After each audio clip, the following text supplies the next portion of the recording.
কলকাতা থেকে শিলিগুড়িতে যাত্রা করার জন্য আমি তো বলবো যদি সম্ভব হয় ট্রেনে যাও, যদি কোনো অসুবিধা হয় ট্রেন ক্যান্সেল বা অন্য কোনো কারণ থাকে তারপরে বাসে যাও, কারণ এখানে 12 ঘন্টা বাসে কোনো টয়লেটের সুযোগ সুবিধা থাকে না। তো যাই হোক, আমরা শ্যামলী বাস আমরা বুক করেছিলাম কারণ আমাদের ট্রেনটা ক্যান্সেল হয়ে গেছিলো। তো আমরা চলে এসেছিলাম আমাদের শ্যামলী ভলভো বাসের কাছে।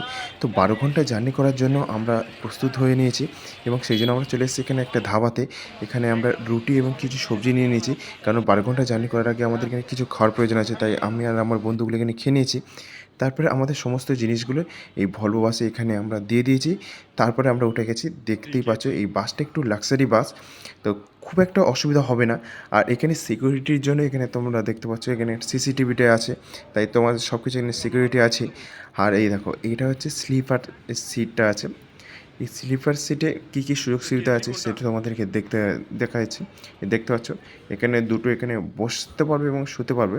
আর এই দেখো, এখানে একটা শ্যামলীর লোগো সমেত শ্যামলীর নাম লেখা আছে এবং দুটো এখানে বালিশের সুযোগ সুবিধা দেওয়া আছে। তাছাড়াও এই দেখতে পাচ্ছ এখানে একটা করে কম্বল দিয়েছে যেখানে শ্যামলীর লোগো এবং শ্যামলীর নাম লেখা আছে, এবং এখানে ব্যাগ, বোতল, তোমরা জুতো সব কিছুই রাখতে পারবে। এটা এটা গেল স্লিপার সিটে। চলো এখানে সিটিং সিটগুলো দেখি। এখানে যেগুলো দেখতে পাচ্ছি এখানে তোমাদের সমস্ত কিছু বোতল থেকে কিছু চিপস জিনিসগুলো আনলে সেখানে এখানে রাখতে পারো। এইখানে তোমরা দেখতে পাচ্ছ এখানে তোমাদের হাত রাখার যে হ্যান্ডেলটা আছে সেখানটায় তোমরা এটা তুলতে পারো, আবার এটাকে রাখতেও পারো। আর এখানে এই এসি যে হাওয়া আছে সেটাকে কন্ট্রোল করার জন্য এখানে দেখো একটা এই উইন্ডো মতো আছে, তোমরা সেটাকে বন্ধ করে রাখলে হাওয়াটা একটু কম আসে আর কি। তাছাড়াও এই দেখো এই পাদানির এখানে দেখো, এটা একদম স্ট্রেচেবল। আর এই যে ব্লু বাটনটা দেখতে পাচ্ছ, এই বাটনটা যখন তুমি তুলবে তোমরা যে সিটিং সিটটা আছে সেটা এইভাবে হেলে যাবে। আর তোমাদের যদি মনে হয় যে না আমরা যেরকম আগের মতো ছিলাম সেরকমই রাখবে, তাহলে সেটাকে আবার টিপলে আগের মতো অবস্থায় চলে আসবে। আর এই যে তোমাদের এই নাইটে যদি না অসুবিধা হয় তার জন্য এখানে একটা সুইচ দিয়ে দিয়েছে, অসুবিধা হলে অন করতে পারো। তাছাড়াও এখানে চার্জিং পয়েন্ট আছে যেটা খুবই ভালো। তো আমি আমাদের যে জল রাখার জায়গা সেখানে আমরা জল রেখে দিচ্ছি। আর শ্যামলীতে আরও একটা ভালো জিনিস দেখলাম যে এখান থেকে ফ্রি অফ কস্টে, মানে তোমাদের যে টাকাটা নিয়ে নেয় তার মধ্যেই তোমাদের এই জল দিয়ে দিচ্ছে। একটা করে প্রত্যেকের একটা করে জলের বোতল দিচ্ছে, যার মধ্যে সত্যি বলতে কি একটা করে জলের বোতলই দিচ্ছে, তাছাড়া আর কিছুই দিচ্ছে না, শ্যামলী থেকে প্রোভাইড করছে না কিছু। তো যাই হোক, একটা করে জলের বোতল তো দিচ্ছে। আর আমরা বলে দিই এখানে ফ্রি মানে ওয়াইফাইয়েরও ব্যবস্থা আছে।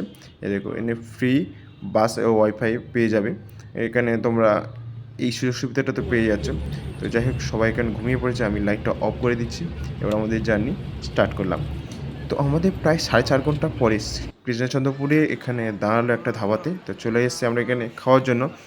কিন্তু আমি একটা বলবো, এই যে ধাবাটা এখানে যা দাম তার দ্বিগুণ দাম নেয়। তাই যতটা পারবে বাড়ি থেকে খাবার ক্যারি করার চেষ্টা করবে, বাড়ি থেকে খাবার এনে এই জায়গাটা খাও। আর তাছাড়া এখানে বাথরুমের ভালো ব্যবস্থা আছে, কারণ 4.5 ঘন্টা পরে তোমাদের বাথরুমের খুবই প্রয়োজন হবে, তো বাথরুমে এখানে খুব ভালো আছে। তো এখানে খাওয়া দাওয়ার পরে আমরা চলে এসেছি আমাদের গন্তব্যের জন্য। তো এইরকম আরও 5 ঘন্টা, প্রায় 5 ঘন্টা পরে এরকম আমাদের জার্নি করার পরে আবারও এক জায়গায় বাস থামে, প্রায় 2 জায়গায় এরকম বাস থেমেছিল। তো এখানে আমরা খাওয়া দাওয়ার করে আবারও আমাদের জার্নিটা স্টার্ট করে দিই। তো এইভাবে আমাদের 5 ঘন্টা জার্নি করার পরে আমাদের পূর্বে এখানে university of the north Bengal. তো এখানে থেকে কিছুটা আগে আসলে এখানে আমাদের শিলিগুড়িতে পেয়ে যাচ্ছে। তো শিলিগুড়িতে এসে তোমাদের যে জিনিসগুলো আছে সেগুলো সিল করাই আছে, শ্যামলী সিল, তোমরা সেগুলো ভালো করে সব নিয়ে নাও, কারণ এখানে এইগুলো গুলিয়ে যাওয়ার সম্ভাবনা সবথেকে বেশি থাকে। তো যাই হোক, আমরা এখান থেকে আমাদের সমস্ত কিছু নিয়ে নিলাম, নিয়ে আমাদের শিলিগুড়ি জার্নিটা কমপ্লিট করলাম। এবারে আমরা যাব সিকিমের উদ্দেশ্যে। তো তার জন্য একটা আলাদা ভিডিও করব। তো সিকিমের যাওয়ার পথে দৃশ্যটা দেখো কতটা সুন্দর।